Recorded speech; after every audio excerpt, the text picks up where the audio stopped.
Sa ngala ng Ama at ng Anak at ng Espiritu Santo. Amen. Sumaini po ang Panginoon. At sumainyo rin. Mga kapatid, aminin po natin ang ating mga kasala at mga pagkukulang upang tayo po ay maging karapat-dapat na gumanap sa banal na pagdiriwang na ito. Inaamin ko sa makapangyarihang Diyos at sa inyong mga kapatid, na lubha akong nagkasala sa isip, sa salita, sa gawa, at sa aking pagkukulang. Kaya isinasamo ko sa mahal na Birheng Maria, sa lahat ng mga anghel at mga banal, at sa inyong mga kapatid, na ako'y panalangin sa Panginoong ating Diyos. Gawaan po tayo na makapangyarihan Diyos, patawarin po tayo sa ating mga kasalanan, patnubayan po tayo sa buhay na walang hanggan. Amen. Panginoon, kaawaan mo kami. Panginoon, kaawaan mo kami. Kristo, kaawaan mo kami. Kristo, kaawaan mo kami. Panginoon, kaawaan mo kami. Panginoon, kaawaan mo kami. Papuri sa Diyos sa kaitaasan. At sa lupa'y kapayapaan sa mga taong kinalulugdan niya. Pinupuri ka namin, dinarangal ka namin, sinasamba ka namin, ipinagbubunyi ka namin. Pinasasalamatan ka namin dahil sa dakila mong angking kapurihan.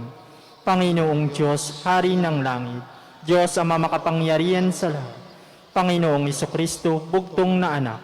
Panginoong Diyos, Kordero ng Diyos, anak ng Ama.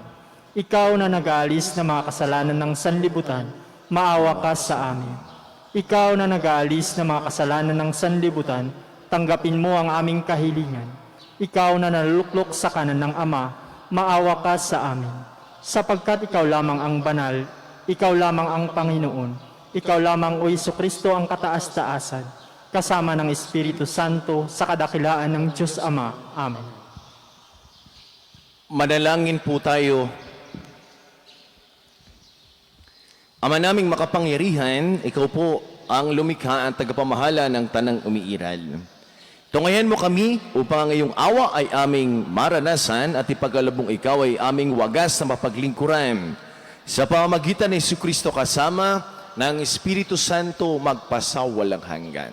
Amen.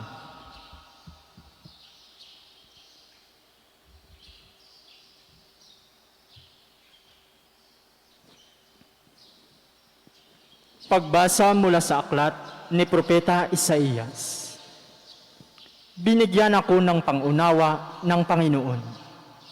Hindi ako naghimagsik ni tumalikod sa Kanya.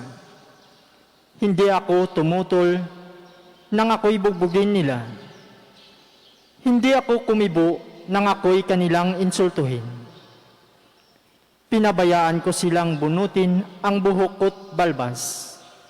Gayon din ang lurhan nila ako sa mukha. Ang mga pagdustang ginawa nila'y di ko pinapansin. Pagkat ang makapangyarihang Panginoon ang tumutulong sa akin. Handa akong magtiis pagkat aking batid na ang sarili ko'y di mapapahiya.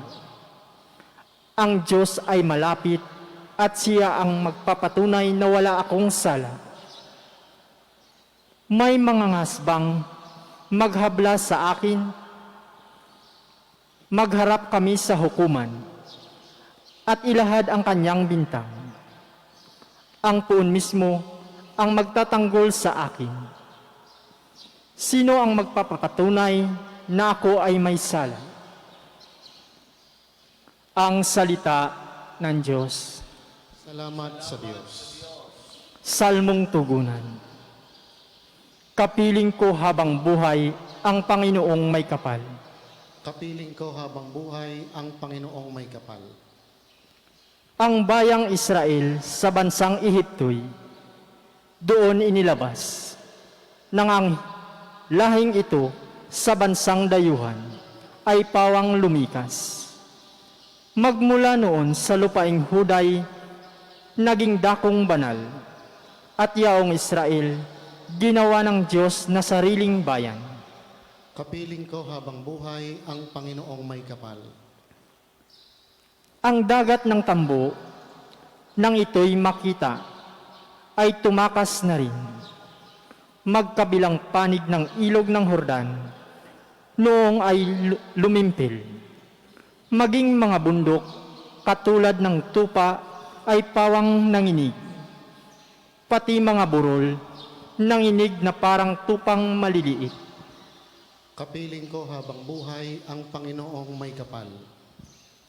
Ano ang nangyari at ikaw, o dagat, wala nang madaluyan? Ikaw naman, Hordan, bakit ang tubig mo'y hindi na dumaloy? Kayong mga bundok, nanginginig kayong tupa ang kapara, at ang mga burol natakot na parang maliliit na tupa. Kapiling ko habang buhay ang Panginoong may kapal. Ikaw, o daigdig, ngayon ay manginig sa harapan ng Diyos. Dapat kang matakot sapagkat darating ang Diyos ni Jacob. Siyang sa dalisdis ay magpapabukal ng saganang tubig. At magmula roon, ang tubig na ito'y magiging batis. Kapiling ko habang buhay ang Panginoong may kapal. Pagbasa mula sa sulat ni Apostol Santiago.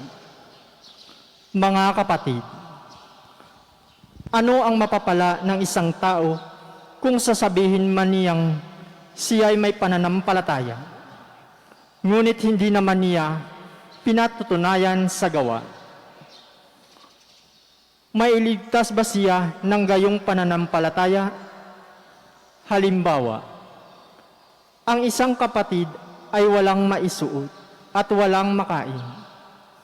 Kung sabihin ng isa sa inyo, patnubayan ka nawa ng Diyos, magbihis ka't magpakabusog, ngunit hindi naman siya binibigyan ng kanyang kailangan, may mabuti bang maidulot sa kanya iyon?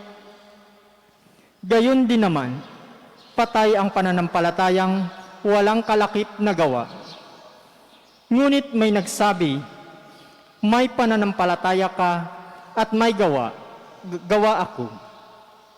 Sagot ko naman, ipakita mo sa akin ang iyong pananampalatayang walang kalakip na gawa, at ipakita ko naman sa iyo sa pamamagitan ng aking mga gawa ang aking pananampalataya. Ang salita ng Diyos. Sa Diyos.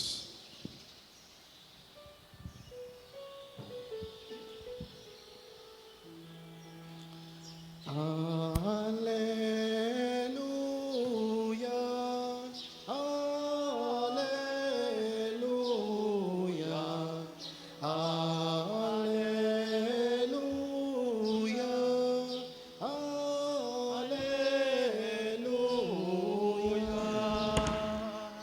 Sa krus ni Kristo, dinangan itong ating pamumuhay na para sa Kanya lamang. Alleluia, alleluia, alleluia,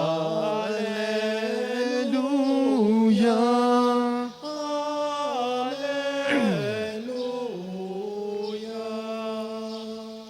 Sumaini po ang Panginoon. At Ang sumainyo mabuting rin. balita ng Panginoon ayon kay San Marcos. Papuri sa iyo, Panginoon. Noong panahon ngayon si Jesus, kasama ang kanyang mga alagad ay nagtungo sa nayon ng Cesarea, sakop ni Filipo. Samantalang sila'y naglalakbay, tinanong niya ang kanyang mga alagad, "Sino raw ako ayon sa mga tao?"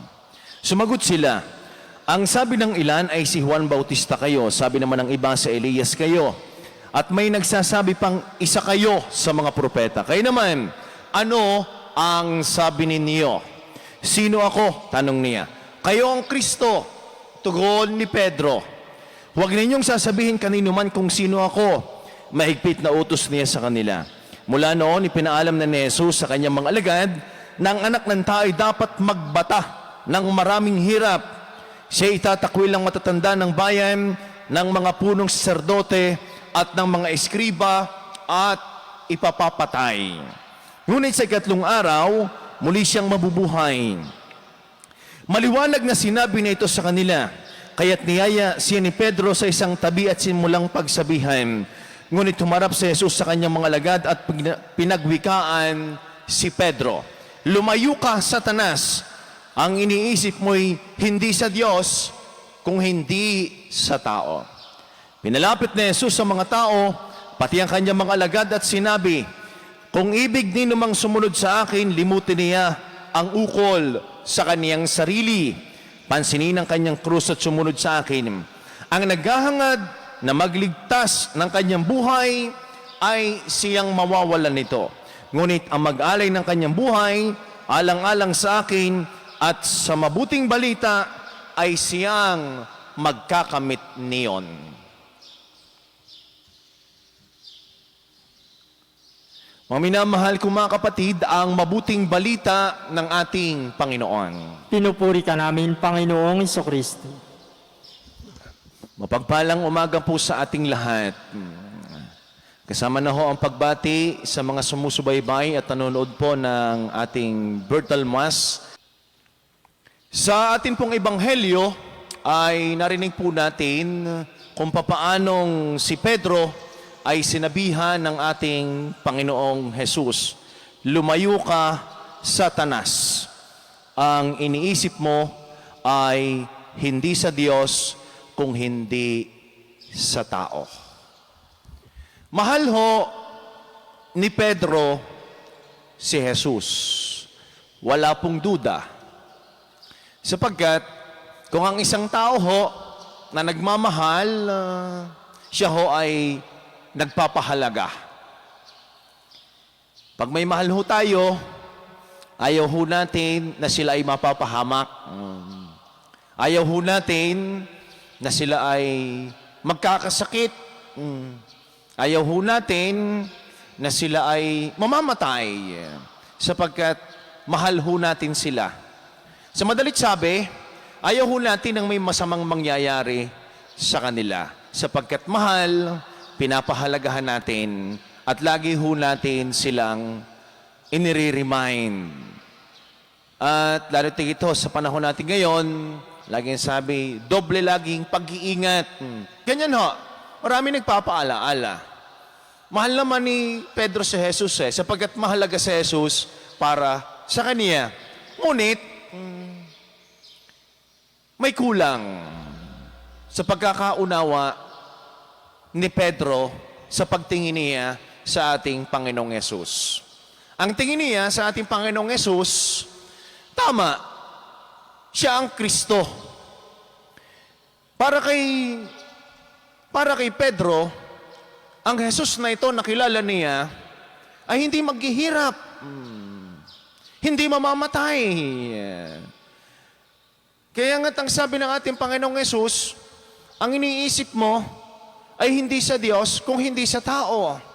Sapagkat sinabihan niya siya, at pati na ang kanyang mga lagad ng ating Panginoong Yesus, na siya magbabata, siya maghihirap, at siya ay mamamatay. Ito ho ang hindi lubos na maunawaan ni Pedro at ng iba pa rin hong mga alagad. Baliktarin ho natin ang tanong. Hindi ho si Jesus ang magtatanong sa atin kung sino siya.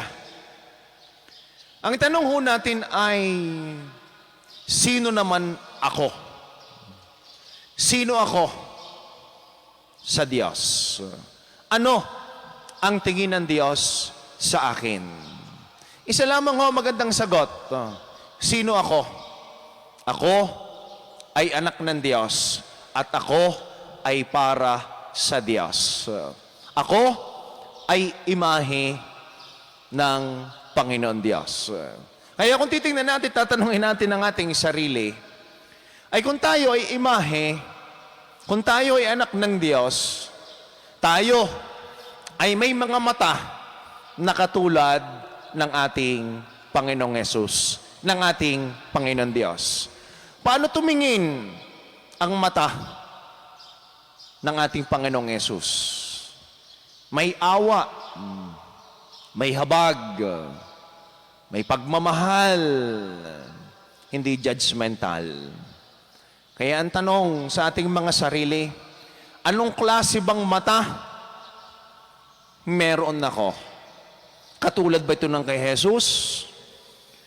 Ay hindi ho minsan, sapagkat ang mga mata ho nating ito, ang nakikita ay ang kapintasan, ang nakikita ay kahinaan ng ibang tao, pamumula sa ibang tao. Kung ako'y imahe ng ating Panginoong Hesus, ng ating Panginoon Diyos, ang bibig ko ay dapat katulad ng bibig ng ating Panginoong Hesus. Anong klaseng bibig ba meron ng ating Panginoong Hesus?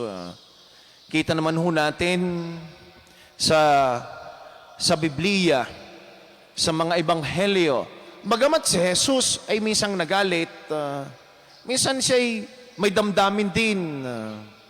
Pero ang nangibabaw sa kanya ay yung mga salita na magbibigay ng lunas sa mga tao. Mga salita na nag-iinganyo na magbibigay inspirasyon, lakas ng loob sa mga tao.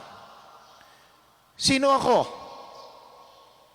Kaya nga, isang magandang tanong din para sa atin, ano bang klaseng bibig meron ako? Diyan ho tayo nagkakaiba-iba. Sapagkat minsan, ang mga bibig ho nating ito ay kung ano-ano ho ang lumalabas. Kung ano-anong mga panlalait ang nanggagaling sa atin hong mga bibig. Kaya't mga kapatid, sa pagiging imahe ng ating Panginoong Hesus, ng ating Panginoon Diyos, may paalala sa atin, tayo ay anak ng Diyos. Sana'y maunawaan din natin ng ating Panginoong Hesus, ay hindi lamang ho siya Diyos ng kaginhawaan. Siya din ho ay Diyos ng kahirapan. Hindi lamang ho natin nakikita at nararamdaman ang Diyos kapag maganda ang takbo ng buhay. Kapag maganda-ganda ang nararanasan sa buhay, praise the Lord, praise the Lord, praise the Lord. Kapag hindi na maganda ang takbo ng buhay, marami ng pagsubok, karamdaman, pagkalugi sa negosyo, paghihiwalay, baka sa halip hong praise the Lord ay erase the Lord, erase the Lord, erase the Lord. Huwag naman ho sanang mangyari ito. Marahil may mga tao na hadlang sa ating buhay. May mga tao na pumipigil ng mga plano natin. At pwedeng sabihin natin, lumayo ka, Satanas. Ikaw ay hadlang. Opo, sapagkat sa pamantayan ng tao, sa kaisipan ng tao, ang dami ho nating iniisip na makatao lamang, sa human level lamang. Pero hindi ho natin iniisip ang gawain ng ating Panginoon Diyos. Maraming hadlang, maraming pagsubok, sapagkat si Kristo na naman mismo ang nagsabi, kung sino mang sumunod sa akin, ay kailangang pasanin ang kanyang krus at sumunod sa akin. Hindi ho madali ang maging Kristiyano. Hindi ho madali ang maging Katoliko. Kaya't sa pagsunod sa ating Panginoong Jesucristo, ay babatahin din natin kung ano ang kanyang buhay, kung ano ang kanyang nilakaran, ayun ho ang ating yayakapin. Ano ang sabi natin? Ang misteryo ng pananampalataya, si Kristo ay namatay at si Kristo ay muling nabuhay at siya'y babalik. Mga kapatid, ito isang magandang paalala din ho para sa ating ibanghelyong ito. Gaano ba natin kakilala ang ating Panginoon Diyos? Gaano ba yung ating relasyon sa Kanya? Lubos ba natin siyang nauunawaan? Baka naman ho yung pagkaunawa natin sa Kanya ay dito lamang, sa isip lamang. Baka naman ang pagkakakilala natin sa ating Panginoong Hesus ay sa bibig lamang. Marami tayong masasabi para sa Kanya. Pero baka naman ho wala dito sa ating puso. At lado't higit, baka naman ho wala sa ating mga kamay. At yan din naman ho ang paalaala sa ating ikalawang pagbasa. Hindi lamang ho tayo namumuhay sa pananampalataya. Sapagkat ang pananampalataya na walang gawa ay isang patay na pananampalataya. Kaya lagi ho magkasama yan.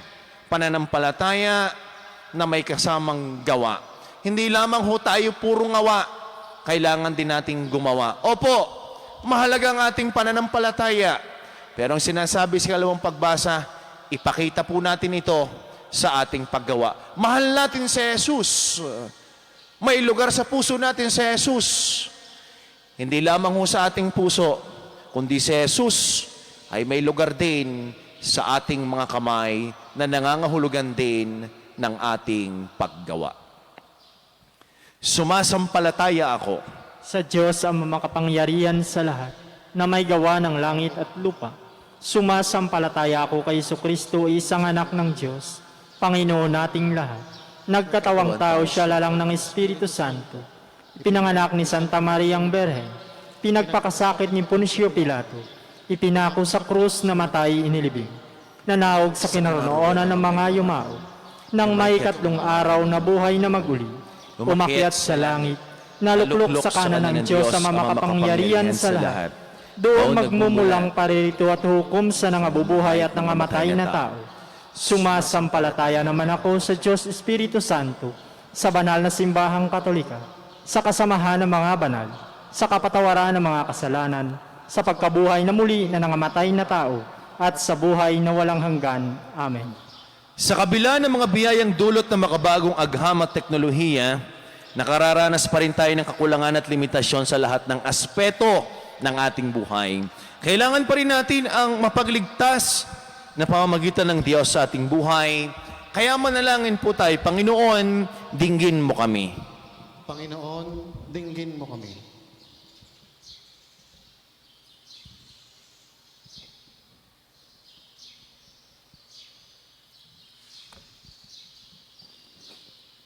Para sa mga simbahang Katolika, naway magtagumpay siya sa pagtataguyod sa pangmatagalang kapayapaan at tapat na pakikipagsundo sa mga bansa.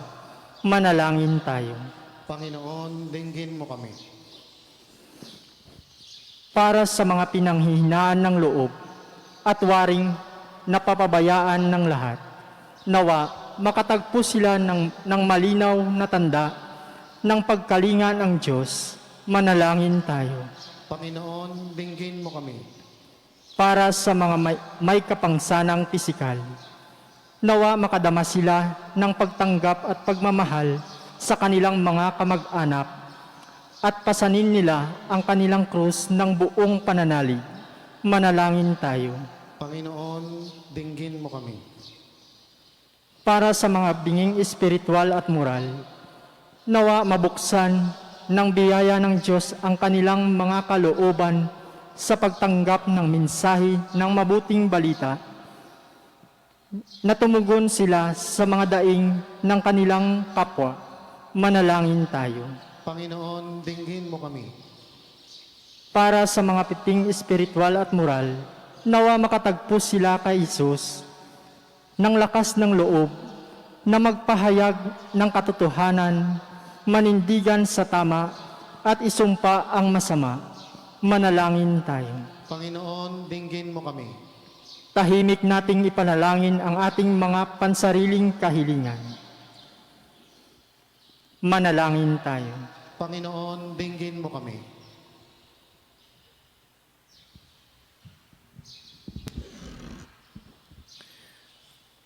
Panginoon Diyos,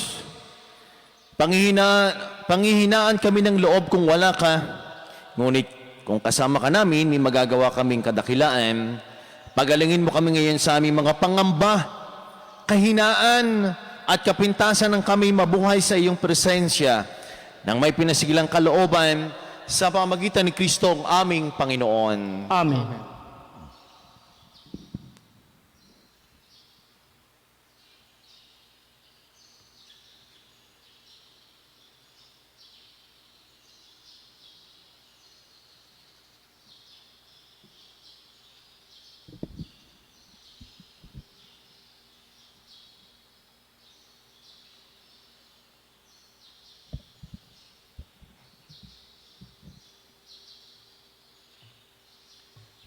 Puri-puri ka Diyos sa malumikha sa libutan, sa ipo kagandahan loob na itong aming may alay, mula sa lupa't bunang pagawang tinapay na ito para maging pagkaing nagbibigay buhay.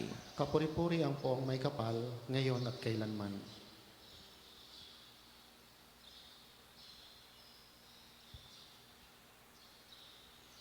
Kapuri-puri ka Diyos sa malumikha sa libutan, sa ipo kagandahan loob na itong aming may alay, mula sa katas ng ubas mo ng pagawang alak na ito para maging inuming nagbibigay ng iyong espiritu. Kapuri-puri ang poong may kapal, ngayon at kailanman.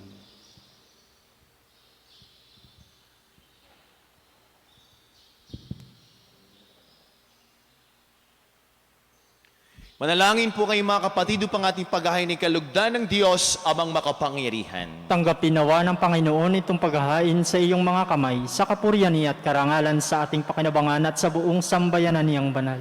Ama naming lumikha, mawain mong dinggin ang aming mga pithaya at paunlakan mo ang paghahaing aming inihanda upang ang mga handog ng bawat isang nagbigay para sambahin ang banal mong ngalan ay magkamit ng karagdagan ng mong kasiyahan sa pamagitan ni Jesucristo kasama ng Espiritu Santo magpasawalang hanggan. Amen. Sumayin niyo po ang Panginoon. At sumayin niyo rin. Itaas sa Diyos ang iyong mga puso at diwa. Itinaas na namin sa Panginoon. Pasalamatan natin ang ating Panginoon Diyos. Marapat na siya ay pasalamatan. Ama naming makapangyarihan, tunay ngang marapat na ikaw ay aming pasalamatan sa pamagitan ni Jesucristo na aming Panginoon. Siya ay naging kapwa naming maasahan upang may mangunang umako sa pananagutan dahil langad mo magbago ang kinamihas ng pagkakanya-kanya ng sangkatauhan.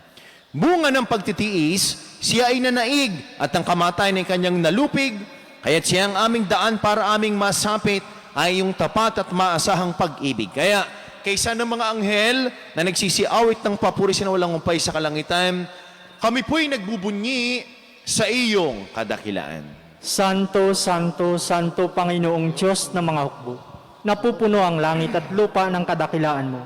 Hosana sa kaitaasan. Pinagpala ang naparirito sa ngalan ng Panginoon. Hosana sa kaitaasan. Ama naming banal, ikaw po ang bukal ng tanang kabanalan, kaya't sa pamamagitan ng iyong Espiritu, ganyan pong banal ang mga kaloob na ito upang para sa amin ay maging katawan at tugo ng aming Panginoong Jesucristo.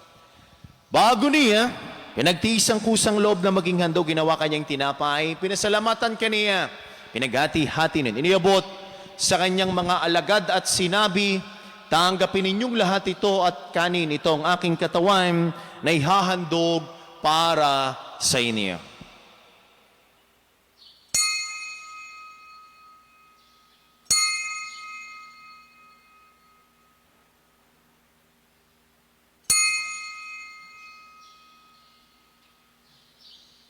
Kaya hindi naman nung matapos ang hapunan, hinawakan niya ang kalis, muli kanyang pinasalamatan, inibuti ang kalis sa kanyang mga alagad at sinabi, tanggapin ninyong lahat ito at inumin. Ito ang kalis ng aking dugo ng bago at walang hanggang tipan. Ang aking dugo na ibubus para sa init para sa lahat.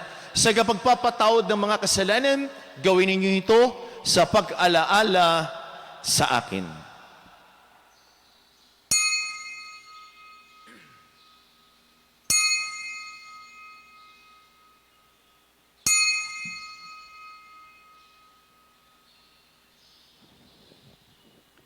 Ang misteryo ng pananampalataya.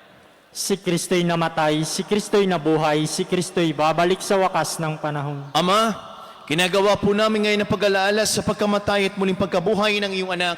Kaya tinialay po namin sa iyong tinapay na nagbibigay buhay at ang kalis na nagkakaloob ng kaligtasan. Kami po'y nagpapasalamat dahil kami yung minarapat at tumayo sa harap mo para maglingkod sa iyo. Sinasama po namin kami magkakasalo-salo sa katawan at tugon ni Kristo yung mabuklod sa pagkakaisa sa pamagitan ng Espiritu Santo. Ama, lingapin mong isimbahang laganap sa buong daigdig, puspusin po kami sa iyong pag-ibig, kaysa ni Francisco na aming Santo Papa at ni Gilbert na aming Arsobispo at ang lahat ng mga kaparian. Alalahanin mo rin po ang mga kapatid naming nahimlay na.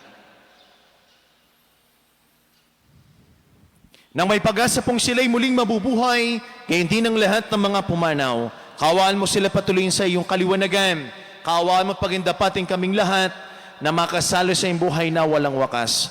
Kaysa ng mahalabereng marinana ng Diyos, ni pong San Jose na ating ding patron. kaysa ng lahat ng mga apostol, San Jose Marelo, San Pedro Calungsod, at ng lahat ng mga banal na namuhay dito sa daigdig ng kalugod-lugod sa iyo, may pagdiwang naman po namin ang pagpupuri sa kararangal mo sa pamagitan ng iyong anak na aming Panginoong Hesukristo. Sa pamamagitan ni Kristo, kasama niya at sa Kanya, ang lahat ng parangal at papuri sa iyo sa makapangyarihan, kasama ng Espiritu Santo, magpasawalang hanggan. Amen. Amen. Amen. Sama-sama po natin gawitin ang panalangin tinuro sa atin ng ating Panginoong Hesukristo, ang Ama namin.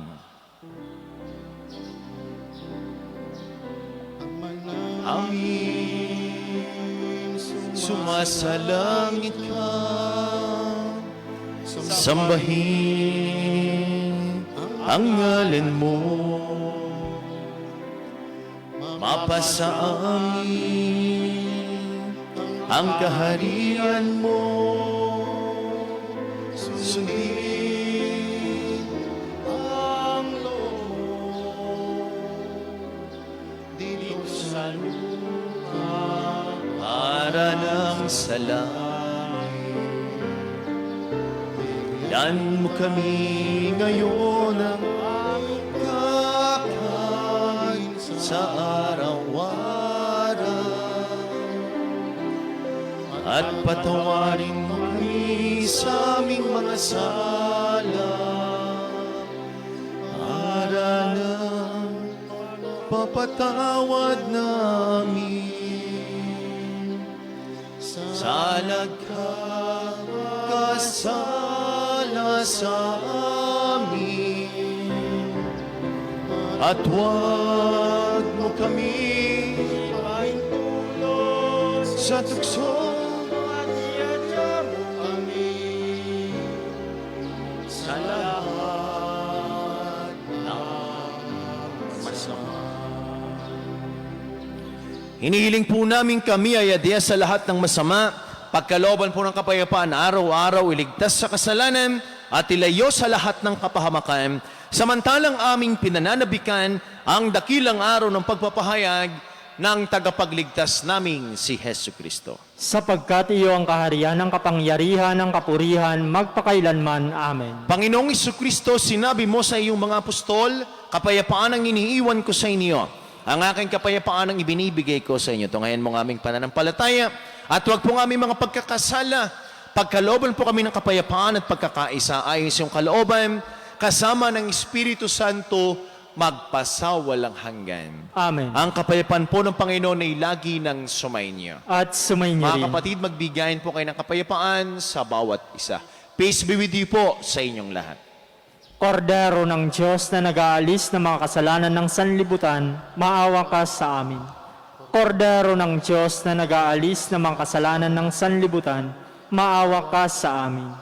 Kordero ng Diyos na nag-aalis ng mga kasalanan ng sanlibutan, ipagkaloob mo sa amin ang kapayapaan. Maminamahal ko mga kapatid, ito ang kordero ng Diyos, itong Kristong muling nabuhay, sinagali sa mga kasalanan ng sanlibutan. Mapalad po tayong lahat ng mga inanayan sa kanyang banal na piging. Panginoon, hindi ako karapat-dapat na magpatuloy sa iyo, ngunit sa isang salita mo lamang ay gagaling na ako.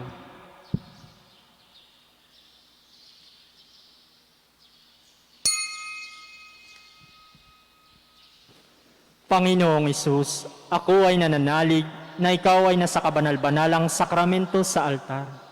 Iniibig kita ng higit sa lahat at minimiti kong tanggapin ka sa paraang espiritual dahil hindi ko kayang tanggapin sa panahong ngayon ang iyong katawan at dugo sa banal na sakramento. Kahit man lang sana ay matanggap kita sa paraang espiritual sa aking puso. Niyayakap kita na parabang andito ka na talaga sa aking puso at inaalay ko ng buong puso ang aking sarili sa iyo. Huwag mong pahintulutang mawalay ako sa iyo. Amen.